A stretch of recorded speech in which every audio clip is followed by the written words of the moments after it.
Daisy de Melker is probably the best known of all the murderers in South Africa. She was only the second female to be hanged for murder, and she was the first person suspected of being a serial killer.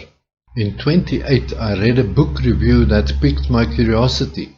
The book was titled Daisy de Melker, Guilty or Innocent by Leonard Tancred. Could it be that Daisy de Melker was as innocent of the murder as she claimed to be until the day that she was executed?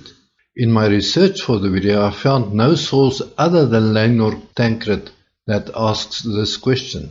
Here follows a short summary of the story of Daisy de Melker, but I will post a link to a more detailed video at the end. The notorious Daisy de Melker was born as Daisy Louisa Hancorn Smith on the 1st of June 1886 and was executed on the 30th of December 1932 for the poisoning of her son, Rhodes Cecil Cowley.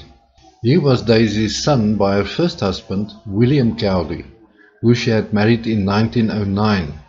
After Cowley's death in 1923, Daisy married Robert Sprout in 1926. Sprout died the following year, after which Daisy married Sidney Clarence de Melker in 1931. De Melker had played rugby for the Springboks during 1903 to 1907. Daisy's son, Rhodes, died in March 1932, allegedly after drinking arsenic-laced coffee that his mother had prepared, but an autopsy concluded that Rhodes had died from cerebral malaria. William Sprout, the brother of her second husband, was suspicious, however, and went to the police. The remains of Cowley, Sprout and Rhodes were exhumed and examined.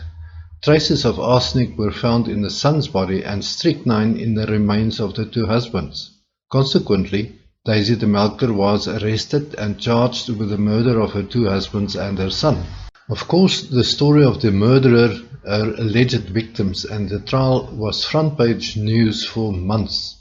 A pharmacist recognized Daisy's photo as that of a woman who bought arsenic from him to kill rats with, and that was the proverbial nail in the coffin for Daisy. In the newspapers and public opinion, Daisy de Melker was found guilty a long time before the court case was over. The judge, however, convicted Daisy de Melker only on the charge of poisoning her son, as he felt that the state had failed to prove beyond reasonable doubt that she had killed her husbands by strychnine poisoning. Daisy was executed on the 30th of December 1932 as the first serial murderer in South Africa, but pleaded her innocence right up to the end. The reviewer of Leonard Tancred's book, Daisy de Melker, Guilty or Innocent, wrote this summary at the end of the review. She may have been charged with the murder of two husbands and her son, but she was only found guilty on the latter charge, after some dubious legal representation and extremely shoddy investigation. By today's standards, the case would have been thrown out of court. Daisy's son died of poisoning. Daisy once purchased poison, so Daisy must be guilty. Leonard Tancred wrote the following in a blog in 1927 about her book. This is not a plea for acquittal, nor an application for a belated reprieve, but a query as to whether there was not more room for reasonable doubt than was considered in 1932. It is a plea for justice. Instead of imparting a sinister slant to every circumstantial incident, it takes an impartial view at the facts and asks the questions that should have been asked all those years ago, but were not. Perhaps these are some of the facts that Tancred was referring to. All three husbands, as well as Daisy's son, were plumbers. The name plumber originates from the Latin plumberium, meaning worker of lead. Although plumbers seldom work with lead anymore, the plumbing in most houses a century ago were made of lead. To join pipes or patch holes, the plumber needed to smelt lead and pour the molten metal over the hole or joint.